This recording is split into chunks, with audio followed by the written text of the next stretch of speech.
Professional होना चाहिए कि कस्टमर ऑटोमेटिकली उस प्रोडक्ट की तरफ क्या हो जाए, अट्रैक्ट हो जाए, क्योंकि कस्टमर्स अट्रैक्ट होते हैं बिकॉज ऑफ पेटेंट, पेटेंट की वजह से, क्योंकि जितना ज्यादा हमारा पेटेंट अट्रैक्टिव होगा उतना ज्यादा ही हमारा प्रोडक्ट भी क्या होगा, अट्रैक्टिव होगा, कस्टमर्स ज्यादा से ज्यादा उस प्रोडक्ट को क्या करेंगे, परचेज करेंगे। इसके बाद में फेवरेबल कॉन्ट्रैक्ट्स। फेवरेबल कॉन्ट्रैक्ट्स का मतलब है कि हमारे संबंध कैसे हैं, बिजनेसमैन के जो संबंध है आपस में सोसाइटी के साथ में, कस्टमर्स के साथ में, अपने रिलेटिव्स के साथ में, या अपने थर्ड पर्सन के साथ में किस तरीके के कॉन्ट्रैक्ट्स हैं। और यदि कॉन्ट्रैक्ट्स फेवरेबल है, फेवरेबल मतलब बिजनेस के फेवर में है, तो ऑटोमेटिकली हमारी गुडविल क्या होने लगेगी, गुडविल की वैल्यू इंक्रीज होने लगेगी। तो जो हमारे कॉन्ट्रैक्ट्स हैं, जो हमारे संबंध है, वो हमारे फेवर में होने चाहिए, ना कि हमारे अगेंस्ट होने चाहिए। नेक्स्ट है क्वालिटी ऑफ प्रोडक्ट, कि हम जो प्रोडक्ट प्रोड्यूस कर रहे हैं, जो प्रोडक्ट मैन्युफैक्चर कर रहे हैं, उसकी क्वालिटी कैसी है।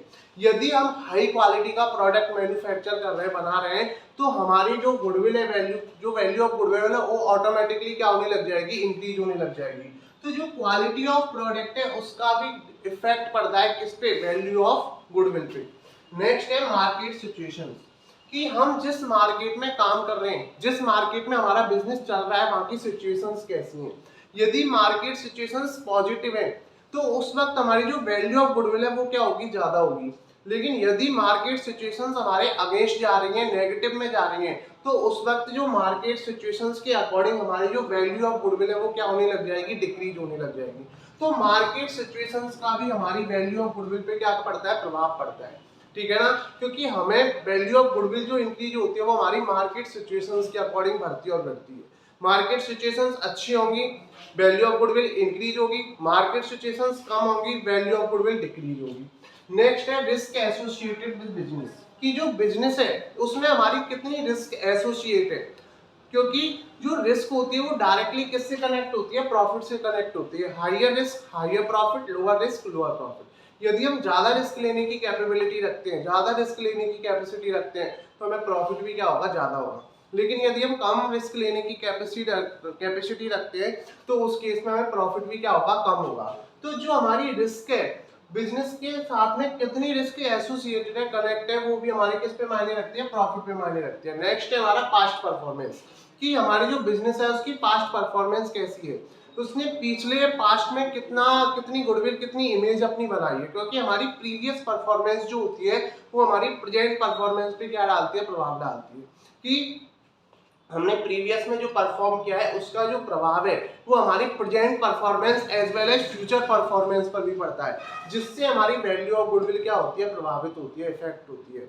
नेक्स्ट है हमारा नेचर ऑफ बिजनेस, कि हमारा बिजनेस का नेचर क्या है, मैन्युफैक्चरिंग नेचर का है, ट्रेड नेचर का है, सर्विस नेचर का है, वो हमारा बिजनेस, कि जो हम बिजनेस कर रहे हैं उसका नेचर क्या है, कैसे, किस प्रकृति का बिजनेस है।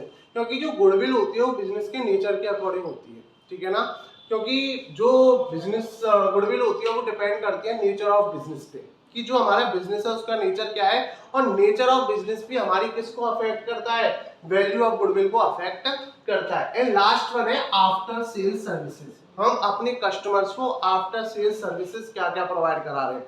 आफ्टर सेल्स सर्विसेज का मतलब क्या होता है, कस्टमर्स को प्रोडक्ट सेल करने के बाद भी कुछ कंपनीज कुछ बिजनेस सर्विसेज देते हैं, जैसे गारंटी कार्ड देना, वारंटी कार्ड देना, उनको और कोई फैसिलिटी प्रोवाइड करा देना, उनके घर पे रिपेयरमैन को भेजना, ठीक है ना। तो आफ्टर सेल सर्विसेज का भी वैल्यू ऑफ गुडविल पे प्रभाव पड़ता है, जैसे होम डिलीवरी प्रोवाइड करना, ये सब हमारी आफ्टर सेल सर्विसेज होती है। तो यदि हमारा business after sale services provide कर रहा है, तो इसका जो प्रभाव है वो हमारी वैल्यू ऑफ गुडविल पे पड़ता है। तो ओवरऑल हमारे 10 पॉइंट्स होते हैं, 10 फैक्टर्स होते हैं जो हमारी वैल्यू ऑफ गुडविल को क्या करते हैं, अफेक्ट करते हैं। और स्टूडेंट्स ये हमारे बोर्ड एग्जाम्स के लिए मोस्ट इंपॉर्टेंट टॉपिक है, क्योंकि थ्योरेटिकल एमसीक्यूज में हमारे factors affecting the value of goodwill का कंसेप्ट आ सकता है, ठीक है ना। Numerical short answer short questions में भी आ सकता है। तो ओवरऑल हमने 10 पॉइंट्स पढ़े हैं। ये 10 पॉइंट्स जो होते हैं वो हमारे किसको अफेक्ट करते हैं, वैल्यू ऑफ गुडविल को अफेक्ट करते हैं। Thank you students.